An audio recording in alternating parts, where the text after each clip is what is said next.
How to scan QR code in Clash Royale. Hi everyone, I'm here to assist you today. Without any delay, let's jump right in.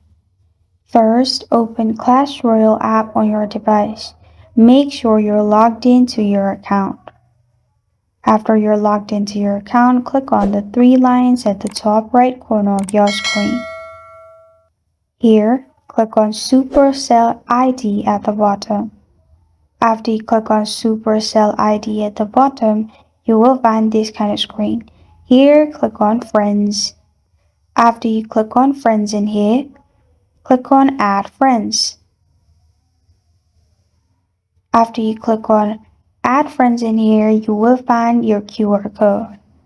You can share this and other person can scan this, or you can also click on Scan QR code and scan other people's QR code. And this is how to scan QR code in Clash Royale. Thank you for joining me today. If this video helps you out, please leave a like and subscribe for more. Got a question or want to suggest a topic, comment below. Thank you for watching.